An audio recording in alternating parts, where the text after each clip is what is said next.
Look, in terms of that conference in Doncaster, the PM must have known he was going to Kiev for a period of time beforehand. Why weren't you told? I don't know. I mean, I will be very honest. I turned up to the conference to do my panel and then had constituency stuff on all afternoon, so I wasn't even aware the Prime Minister was going to be attending, so maybe that was me being massively out of the loop. I think some of the organisers were, of course, disappointed because getting the Prime Minister at your conference is a really big deal, a really big opportunity for him to speak to members, speak to activists and to some of the members of Parliament who were there as well. But do you think he would have taken quite a rough time of questions about Red Wall and levelling up? I think there would have been tough questions, definitely, but there always are at these conferences. You know, whether things are going incredibly well or incredibly badly, the leader of the party always gets some very challenging questions from kind of party members and activists. But, I mean, I do think it's important that we don't lose sight of what really happened here, which is the Prime Minister showing his support to Ukraine in something that is one of the biggest kind of international crises that we've seen in Europe in generations. I think it's right that he's showing that leadership, and certainly President Zelensky seemed very happy to see him. Well, if you dig deep, you find that apparently the leaders in Doncaster, for instance, were told, they were tipped off that there may be a very special guest. I don't know whether Boris Johnson was actually promised to them in any way. And then when you also ask about the Ukrainian security system, to organise that visit, it must have been planned well ahead. So in other words, it wasn't just a last-minute decision. Yeah, it strikes me that way. I mean, the security implications of a visit like that are clearly vast. But, you know, the fact of the matter is Prime Minister was showing leadership on Ukraine there. There were some disappointed faces. Yeah, I mean, we've had a few people getting in touch saying, you know, he's putting Ukrainians in front of us, basically. He's prioritising Ukraine. What about us, who voted him in? Yeah, and I have some sympathy with that view, but at the end of the day, ending the war in Ukraine, getting some kind of peace negotiation and settlement there will be beneficial to the entirety of Europe because, as we know, the cost of living crisis has been vastly exacerbated by what's going on in Ukraine, the price of oil, the price of wheat, etc., all going up. So it is in all our interest to have our international leaders working on ending this crisis. It'll be obviously very much beneficial for the people of Ukraine, but very much beneficial for all of us across Europe too. What do you make of what Keir Starmer is saying then? I mean, obviously, the levelling up agenda has been huge for the Prime Minister, for the government, since you came to power.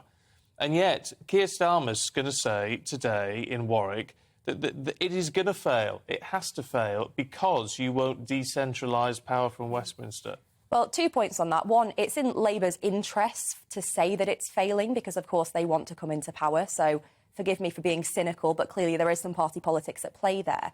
But on this point about hoarding power, I mean, I simply do not see it.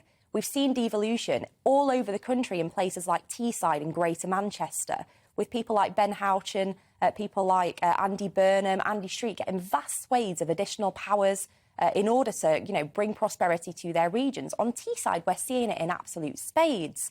And then in County Durham, the part of the world that I'm very proud to represent, we're currently in talks about our own devolution deal, bringing greater powers over things like transport, greater powers over economic development. I'm not quite sure how that weighs up with the fact that power's being hoarded in Westminster when quite the opposite's actually happening. Nevertheless, I can't help wondering whether we should feel sympathy for Boris Johnson in that his premiership has gone almost in exactly the opposite direction from what he must have thought when he got voted in and became leader and then became Prime Minister. He thought he was a Brexit Prime Minister. He obviously had this levelling up agenda that he was going to set forth and a few other things. And everything's been completely eclipsed by the pandemic, the war in Ukraine and the cost of living crisis. Yeah, I certainly don't envy the Prime Minister for the really difficult periods that he's had to preside over. And I think we absolutely can't forget that as well. You know, we all have very short memories and the cost of living pressures that people are facing are very real. But we've just come out of a pandemic. There's a war going on at the moment. It is natural that things economically will be a little bit rocky. You know, the government's put vast amounts of money in to try and help support people. There's clearly a long way to go. There's more that can be done.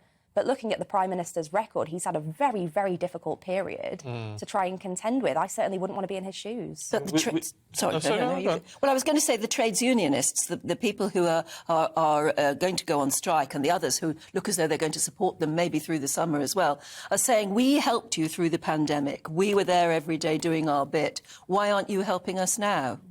Well, I would argue that there is an awful lot of help going in. You know, we've got the payments on energy bills. We've got huge payments going in to help people who are on the lowest incomes, which will be incredibly beneficial and which will combat most of the increase. Yeah, but it's not enough to energy stop the bills. strikes, is it? It's not enough to stop the strikes, but I think we have to look at these strikes. Let's talk about the protest that went on yesterday. Supposedly this was a protest about increasing wages and because people feel they need a better wage deal. But you look at the placards that are there.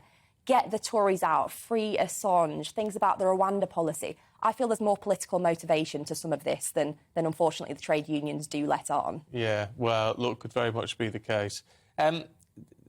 Levelling up sounds...